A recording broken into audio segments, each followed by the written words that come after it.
Welcome back to the Flashpoint, Southgate Media Group podcast dedicated to the hit CW show The Flash, starring Grant Gustin and Candace Patton. I am Lilith, and joining me, as always, is my lovely co-host, Kelly. Hey, hey! Up for discussion today is episode 120, The Trap. It's a trap! I like this episode. This is very fast-paced. I was really shocked how fast the plot moved, but really not much happened. Do you know what I mean? Yes. Like, it was weird. Yeah. Like, stuff happened, lots of stuff happened, but it's just like, oh, we're dealing with Grodd next week. Yeah, it was kind of like watching, what was that movie with the beach ball named Wilson? Castaway. It was kind of like watching Castaway on Fast Forward. A lot happened, but... Yeah. I mean, I liked this episode. It was fun. So shout out to Allison Skapker and Brooke Eckermeyer. They do a heck of a job every time they show up on The Flash. Yay! But now I'm just worried. Like, we literally only have 3 episodes. Well, yeah. This week we'll have 2 more episodes after the Grodd episode. So it's just like, do we really need Grodd right now? Grodd. That's all. Like, I'm just worried about where the rest of this goes now that it feels like it now that I know what's kind of happening next week. Grodd smash. Basically. Did you live tweet this episode or no? You were with Ellie, right? Yeah, I was with Ellie this week. What'd you think initially about this episode after it ended? I liked it. I did. I was like, oh, she knows. Ooh, yeah, this will be fun. But then, the next episode, well, the thing that I was trying to, capture is, okay, is she gonna be like the mama from the riots on the TV and smack him? Or is she gonna understand? And I think there's gonna be a little bit of both of that. Yeah. I'm curious to see the quote unquote fallout of all of this at this point. Yes. So a lot of fun Easter eggs this week though. Like these 2 ladies really kind of had fun with this episode. I kind of appreciate that because we haven't really had a fun episode of Flash in a couple episodes. Yeah, and this one was definitely fun. And it left my jaw on the floor at certain moments. Like, wait, what? Yeah. It was great that, okay, these are all the things that we've been screaming at them for how many weeks, they finally know. I know. It was great. So I will tell you the synopsis and then we can get right into the recap. So this is a nice short brief one again, 2 sentences. Barry, Caitlin, Cisco, and Joe set a trap for Wells. Cisco uses himself as bait, which of course puts him in grave danger. Meanwhile, Eddie makes a decision regarding Irish, which leaves Joe a bit unsettled. A bit? I'm like, Eddie, Joe is a Byrish shipper, okay? I hate West Allen, so I like to go with Byrish. I like to be different. He's like, no, you cannot, absolutely not. You are not marrying my daughter. Barry or nothing. Yes. So, let's get into the recap. All right. Well, Barry, Cisco, and Caitlin are reading the headline in the paper that Wells has in the Lego Room of Requirement, and they're kind of freaking out, especially since it's Iris's name in the byline, and she was named West Allen. Yeah. They start asking Wells' artificial intelligence, Gideon, questions about why he's there and what he's doing, and he informs her. They find out Wells wants to kill Barry, and he killed Nora because he was made, and Barry created the artificial intelligence, so it will do anything he says, which is pretty cool. So we do get the smart Barry scientist. Eventually, yeah. Eventually, yes. They go back to his place where they tell Joe and Eddie about the time vault, and Barry tells everyone that he already time traveled and Cisco's dream could be memories from the alternate timeline, and they're like, what? And I feel like they still didn't really explain. Yeah, exactly. They really didn't. But hey, comic book stuff. Sorry. He also says he has a really bad idea. He wants to access Cisco's memories to get Wells to confess to killing his mom. Like, that's gonna work. So, Caitlin comes up with an idea to use dream glasses that would allow the dreamer to see his dream, and Wells comes in to help them come up with a way to communicate with the dreamer, unaware he's helping to trap them. When you really think he was unaware? He totally was. So Cisco falls asleep, and it's so funny because he's just, I have a hard time falling asleep. And he starts dreaming about the alternate timeline he didn't experience, but he actually did. Yeah. He can hear Barry and Caitlin and Joe talking to him and kind of directing his dream. And he explains that he's in the labs and he's running tests on the containment system, and there's no reason the man in yellow should have escaped. And then he figures out, it's just a hologram. And then he sees Dr. Wells, and of course he starts his vibrating hand thing, and Cisco's brain starts going crazy, and he almost has a stroke because his blood pressure is so elevated before Caitlin wakes him up. Wells calls asking where Barry is. Oh, Barry, where are you? By the way, where is everybody else? Exactly. Did he not notice that, there were no other people in the lab? There's a fire in the building where the captain's fiance works. So, yes. So he goes to help. He uses his arms to create a vacuum and puts out the fire with Wells' help. Now, I had a question about that. If you suck all the oxygen out, doesn't everybody die? Yeah, exactly. Like, doesn't that, kind of affect breathing? Literally, my boyfriend turned to me and said that. I was like, I know, it's a comic book show, leave me alone. But it bothered me, too. I would think it would suck the air right out of the people's lungs, too. That's what I was literally thinking, and I'm just like, Dr. Wells is trying to have Barry kill everybody? Yeah, exactly. That was gonna happen, but it did. Barry Allen, supervillain. Afterwards, Wells starts giving Barry a pep talk. Oh, yeah, that's not ironic. And Flashpoint made a return. Yes. Joe remembers the night that Barry got hit by lightning. He was at the hospital coding and seizing when Wells shows up and tells Joe he'd like to take Barry to his labs to help him. Premeditated there. And I love that Joe was just like, nah, son, I got a bad feeling about this. Joe's cop instincts are so dead on. Yeah. And it's sad. I mean, he had to listen to Wells in order to save Barry, but yet he realizes there's going to be consequences of it. Did you hear Wells call Barry Joe's son? Like, he was being really manipulative. Yeah. Oh, yeah. At home, Joe tells Barry he should have never let Wells take Barry that night, but Barry said it wasn't his fault. Now Joe wants to make sure nothing happens when they lure Wells in with their trap, having Cisco tinker with a containment field to get Wells to confess again. Caitlin tells Wells that Cisco's in the bunker because he thinks he knows what went wrong when they tried to catch the reverse flash, and Wells shows up in the bunker standing confronting him. Cisco's slinks, steps backwards, crawls, whatever you want to call it, into the containment field that he rigged to work against Wells to keep him out. But when Wells steps into it and almost murders him, avoiding the confession they killed Nora, Joe comes out and shoots him. You go, Joe. Barry tried to stop the bullet since Wells never confessed, but because he's not allowed in the containment field, he misses one and it kills Wells. Only, it wasn't Wells. It was Hannibal Bates. Of course. Because you know how that Wells just loves to mess with metahumans. It was crazy because everybody on the timeline before it was revealed that it was Hannibal Bates was like, wait, what? How can he get that containment field? That was crazy bananas. They were so good with the twist in this episode. Yes, they totally were. It's then that Wells comes on the intercoms and tells them that he was one step ahead of them the whole time and he will meet Barry again soon. Cisco says that he's in the time vault, but when Barry shows up, he doesn't find Wells. Instead, he finds a bunch of screens showing every single one of them in different scenes all along. Wells was playing them the entire time and they knew everything. Eddie asks Joe for coffee. He asks him for more than that. He wants to propose to Iris and would like his blessing, but Joe says no. Eddie goes. Wait. Do you know the song "Rude" by Magic? I was literally thinking that. I was like, why you gotta be? And then he was like, I'm gonna marry her anyway. It was just a courtesy.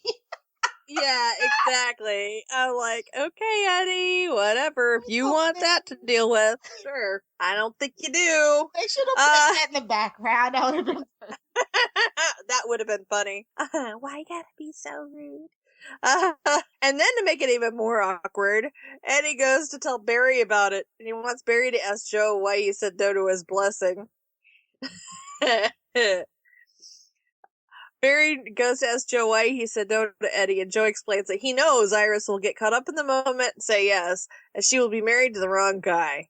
He knows Iris has feelings for Barry, and that she would be unhappy if she married Eddie. And he also knows that Eddie's related to, Well, you can't hold that against the man, because it's like Eobor's not, but 300 still. years later or whatever.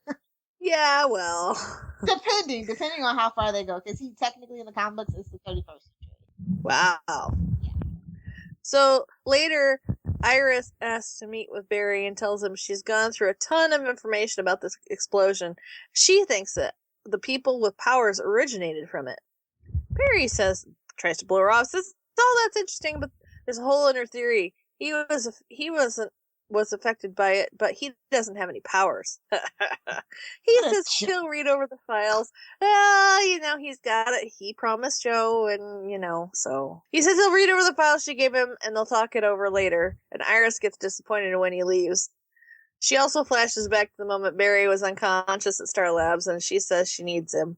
In present day, Barry starts freaking out that Wells knew everything about everyone and goes to check on Iris, who is taking a walk with Eddie over a bridge. Eddie's about to propose when the Reverse Flash steals him away, and Barry shows up just a little too late, rather conveniently. He tells Iris, in disguise, that he'll bring Eddie back, and when he leaves, Iris recognizes him as Barry. Wells takes Eddie to a warehouse and tells him his real name, that they're family, and Eddie thinks this whole thing has been about him. But Wells says that he's just his insurance. Exactly. I'm like, oh, Eddie. Yeah. Come on, sweetie pie, no. Wait a minute. Isn't there a 70 song about You're So Vain? Yep, Carly Simon, one of my favorite songs ever. You probably think this song is about you. Don't you? You're so vain. I like the Janet Jackson cover a little better with Missy Elliott, but it's all good. Yeah, Carly well, Simon still is great. She's a great lady. So yeah, that's where we end our episode. And what was the end scene though? It wasn't the Eddie thing. I thought it was the Eddie thing. Was it? That was a bad actor. You know what I mean? Yeah, it's been 2 days since I've seen it, so I know. I only saw it once this week. I'm a bad podcaster. I know. So what would you give this as a grade? I thought it was a really fun episode. And I'm with you. It really, I mean, it did and it didn't further the plot. I mean, it did because now Iris knows. Yeah. And I don't like the way she found out. I don't like the way she found out either. And if Barry goes back, it's really going to be done again anyway. So poor Barry's going to have whiplash by the time. But I think that this second time around, like, it might actually stick. Yeah, that could be. And that would be good. Because the poor boy he's gonna be so confused if it doesn't. You know what I mean? Yep. How many times have I gone back now? Wait a minute. Does she know? Does she not? What? You know? that would totally mess with your head. But, I don't know. I'd have to say probably I'd give this an episode, maybe a C+. I enjoyed it. I mean, it was fun. It just didn't further anything. I mean, we got a couple nice reveals, but not anything substantial enough to, but it was fun. Oh, we are like literally leaps and bounds apart. I'm at an A-. Oh my goodness. Like I said, I missed the fun. I missed the flashbacks. I'm just glad that Iris knows. I'm glad that Eddie's safe for right now. And the Easter eggs were just so much fun. These ladies did such a good job. Like, I couldn't see giving them even a B. Like, I mean, this episode, we're at the end of the season. Yeah, we could have tried to find somewhere else to put it, but we had so much going on because it kept trying to force all these little mini crossovers that I can't fault it for where it falls in the season at this point. Very true. So maybe part of my problem is I missed some of the Easter eggs. So I didn't appreciate those things as much. The West Allen? Oh my god. And then when he goes, well, I saw that. Captain Singh, and he's like, don't ever get married, and then Iris comes in. That was fun. Because he was like, yeah, no, okay, Captain. Whatever you say. It was lots of Captain Singh too. Like, it was cute little moments with him. I mean, like, I just like how Joe is kind of like actually taking the lead. Like, we got a really good pivotal scene between Joe and Barry again. Like, that's true. had like a ton of stuff to love about this episode. So anyway, yeah, like I said, I can't believe you said I am personally offended. Sorry. It's like the first time we've ever had that big of a difference. Yeah, there's usually not a gulf. Well, but that makes it interesting, right? Yes, of course. I was just shocked, like, what was your favorite scene? Oh, I'd have to say of course the whole Iris figuring out thing was awesome, even though I didn't like necessarily how she found out, but that she knows. That was just a relief for me. So the pretense is over, okay. And of course I love Cisco and his whole dream thing. That was really pretty awesome. I love where he was like, what are we talking here? Inception or Dreamscape? Yes. I was like, I love Cisco. I have such a hard time falling asleep. I don't know if I I definitely think my favorite scene this week had to be the flashback between Iris and Barry. I just wish that she felt more confident enough to say it to him when he was actually conscious. Yeah. But it was a really sweet moment, and it leads to her figuring it out in the present day. I love Joe turning Eddie down, like, no, you can't marry my daughter. Sorry. Yeah, and Eddie's just like, wait, what? I'm gonna do it anyway. See, do you have any like little small moments that make you smile about this episode? Joe knowing his girl. Yeah, Papa knows best sometimes. He knows, and even though, you know, I imagine Iris talks to him and Barry talks to him, so you know, he knows since they were kids that they cared about each other. But you know what I'm saying? You know how you have that one person who just knows both sides? Yep. And he's that guy. And he just knows them both and knows their hearts. And that was really touching. I think that the fact that Cisco trusted them. You know, he didn't know if that dream thing was going to kill him, if Wells was going to be able to kill him in there. And he did it anyway because, you know, he knew his friends needed him to. And that takes a lot of faith and trust. And that just kind of goes to what I love about the team. And even though, you know, they've been fractured, even though the one person that they thought was their mentor and the one person that they could really, really trust, they can't. Person that was basically the linchpin of the group, quite honestly. Yeah, and they've lost that now, but they haven't lost each other. And they're becoming more because of that. I think my favorite moment was where we opened up the scene directly where we ended last week, and Barry's just like, yeah, can you just not tell him? Yeah.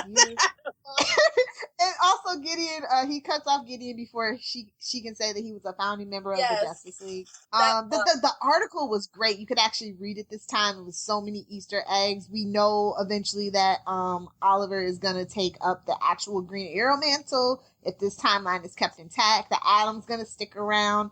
And Hawkgirl helps him. And so the article, the Easter egg of the article that was in the Lego Room requirement was just great. And I feel like maybe that was a hint to let the comic book fans know that, hey, we haven't forgot about you guys. This is our end game. For me, it was kind of a relief because Arrow just bothers me so much. It just bothers me. And I think that's probably why, and just why Oliver doesn't feel Oliver-y like from the comic books. The best attributes of Oliver are yet to come. And so I can kind of deal with that if I know that it's in game. I can totally you know what I mean? get that. So yeah, like, because, I mean, 3 seasons of him struggling with an identity crisis, it gets old and repetitive and redundant. I'm just ready for him to become the man that I know he can be. That's it. So that was like, it was like game on when I read that article. And I love Hawkgirl. So I'm glad we're going to get to see that whole thing. Yeah, I'm interested to see how they're gonna portray her, what storyline they're gonna take from, because, you know, there's several iterations, because duh, it's a comic book. So I mean, I think that's an interesting choice because not too many people probably even know about Hawkgirl. That depends on your generation, because you know where I know about Hawkgirl from. Super Friends! That's right! And she was also in Justice League Unlimited, I believe. And she was also on Young Justice in a very limited capacity, but her and Wonder Woman were always it was her and Black Canary always throwing shade at the rest of the Justice League, so that was great. So if she like gets to meet up with Laurel a little bit later down the line, they become good friends. That would be awesome. So let's talk about some lines. Like this dialogue, it felt. You watch Gilmore Girls, right? Oh, Kelly, you're killing me. Well, if any of y'all out there watch Gilmore Girls, like the dialogue was always like packed with like tons of pop culture, well, kind of obscure pop culture references, but it was like Frasier almost. But I didn't watch Frasier either. I know. Kelly, I'm gonna have to educate you eventually this summer. But yeah, it was like fast paced, filled with pop culture references, and it's just fun. And it was like also it wasn't like a line in there where it was just like a throwaway line. Do you know what I mean? They kept it really tight. And so I like the dialogue overall in this episode, but my favorite line was, Barry, you know I couldn't have done any of this without you, Harrison. I feel the same way about like, it was just the irony of it all, especially after we saw that flashback where he was just like, I could just kill you right now. What was your favorite line? Of course, the I don't know if I can fall asleep line. Gideon about, well, you know, you made me. I can't think of the exact quote, but, you know, you created me. And everybody just like going, huh? And what did he call him? Was it Detective Allen? I can't remember. Or Captain Allen. Yeah, Captain. He eventually becomes Captain. Oh no, Joe becomes basically the police commissioner. He becomes the overall director of the forensic science department in the precinct at CCPD. But how cool is that? I mean, you know what I'm saying? Because we've talked about how we miss the scientist part of Barry and the intellect of Barry from the 90s Flash. And now we get to see that, yeah, he's going to go there. Yeah, because he's just a kid right now. He's only 25, 26.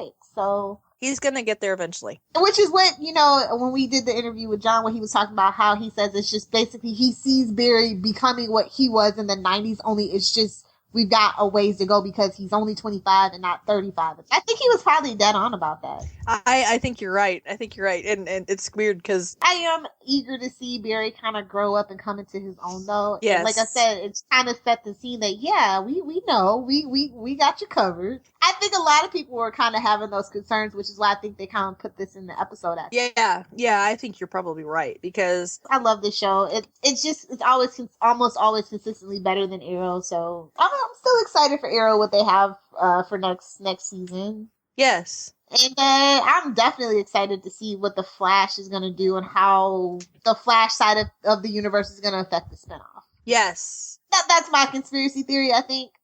I'm going to go with is that definitely next season for both Arrow and the Flash, we're probably going to go full on comic book. And I think that's actually a good thing. Yeah. Trying to be real, like with Arrow, the realism factor has kind of been actually holding it back, and because they're stuck with Batman. That's right. All they can do is Batman stuff. So now that we have the magic and all that stuff, and we have Supergirl coming, which brings in the alien side of things, even though it's technically not part, but really because Greg is, and you know we've got Blake doing the music, it's kind of sort of unofficially going to be connected to our universe. So I'm excited that about what's happening, what's developing, and you know I just needed some fun because man, it was starting to get depressing. Like and I'm like, we need some fun here. It was getting heavy. So, do you have any conspiracy theories you want to share? Oh, not really. You know, I gotta say that the one thing that's just been messing with me all week is how Iris is gonna react to now knowing. What's your prediction? I think she's almost gonna go through the stages of grief. She can get mad. Denial. Then she's deny it. Then she can get mad. Then she's gonna, you know, be upset that everybody kept her in the dark. You know. Yep. And that's a valid concern, though. That is a valid point that she should make. Right. But you know what I'm saying? And then I think what's going to happen is this whole... She's going to get sucked into what's going on in this next episode, and she's going to understand. She's going to see the enormity of it, and I think she's going to be able to look at it from their point of view and kind of understand why they might have done that. Why they would feel that they needed to keep her safe, because she is really compassionate and understanding. But I would like it to last more than one episode, but I know that it won't because it's TV writing. But I think, you know, okay, who is she going to be more mad at, Barry, Eddie, or her dad? Well, no, Joe, her dad, because she knows her dad. She'll instantly know that Joe, and when she finds out that her dad knows. She'll be like, "Oh, my dad probably told you not to tell me." But I think she'll be just as mad at Eddie because they're in a relationship, and in a relationship it's based on trust. And if he was like, that's also not his secret to tell. It's a Felicity thing. That's true, not his secret to tell. If anybody, Joe should have been the one to tell. True, but I think she'll be hurt. You know what I'm saying? I think that besides her figuring out her feelings could help to end that relationship. I just want to take Rick Cosnett and Eddie Vaughn away from the writers. Like, I don't want to see anything bad happen to him. I just want to hold him and keep him safe. Put him in my little fic universe where everything's pretty and nothing hurts. Him and Linda Park go off and get married, and there's that. And we don't have to worry about them anymore. Along to shameless plugs and self-promotion. I'll start first with the network stuff. I want to encourage you guys to head over to www.southgatemediagroup.com to see the complete list of our podcasts. I think we're almost actually at 80 plus because we added another kind of sort of podcast network to ours, and they do a couple of shows. So that just kind of happened like a week and a half ago, right? So yeah, so check that out. We also have blogs over there. True Believers is my favorite blog, and no, I'm not just saying that because that's Rob's blog. Not being a kiss butt. Also, be sure to stop by iTunes to rate, review, and subscribe. And be sure to download that episode. And make sure to check out Molly's interview with Timothy Ombudsman. Oh, for Gallivant. Yes, it's hilarious. And you can probably find that on our iTunes provider page. So you just kind of type in Southgate Media Group, and the whole provider page should pop up right for you and give you a list of the like trending podcasts that we have and podcast episodes. So it's called Not the Worst Podcast Is Ever. It really? Oh my God, that's adorable. I didn't watch the show, so I don't know. So you guys totally have to listen to it. It is adorable. Also, you can follow us on Twitter at @flashpoint_smg. Our email is flashpoint.smg@gmail.com. Our Tumblr is thatflashpodcast.tumblr.com. And the Facebook page is actually coming in the summer. We're going to be having a really cool contest over the summer for a grand prize drawing where you'll have a Flash hoodie. It's even got the little ears on it. A Star Labs either a long sleeve t-shirt or a sweatshirt. And you get season 1 soundtrack, the season 1 DVD or Blu-ray, and you get a season pass either on Amazon or iTunes. That's amazing. That's the grand prize. I'm not sure what the other 2 packages are going to be just yet, but that's the grand prize for when season 2 starts, because we're going to do something fun over the summer, Flash related. I know the first set of things that we're going to do is Danielle Panabaker related. We'll probably watch Sky High. We'll probably watch her Grimm episode, The Plume Dragon. And she was also on Unnecessary Roughness, and she was on Bones as well. And Law and Order. So, you want to tell them where they can find you? Oh, absolutely. You can find me on Twitter, Tumblr, Instagram, and basically everything else that matters at Super Squint. That's SUPER. SQUINT. You can read me on voiceoftv.com, and you can also hear me on another SMG podcast called Before the Bat, which is a Gotham podcast, and of course, Queen Consolidated with the lovely Miss Lilith. As for me, you can find me on Twitter at Lil Hellfire. Beauty and the Beast is making its triumphant comeback June 11th, not June 1st, like we originally thought. But you can look forward to me live tweeting that very shortly, and I'm really excited for it. You can find me on Tumblr, my personal Tumblr, lilithfairyhellfire.tumblr.com, and please be sure to check out my blog, littlepopculturevulture.blogspot.com, a blog for comic book geeks and pop culture junkies alike. I'm getting into the groove of it, and it's pretty fun. I'm having a blast over there, and I could use some comments and some +1s and likes. So be sure to come on over. It'll be next Tuesday, literally before you know it. And we'll be back in a flash.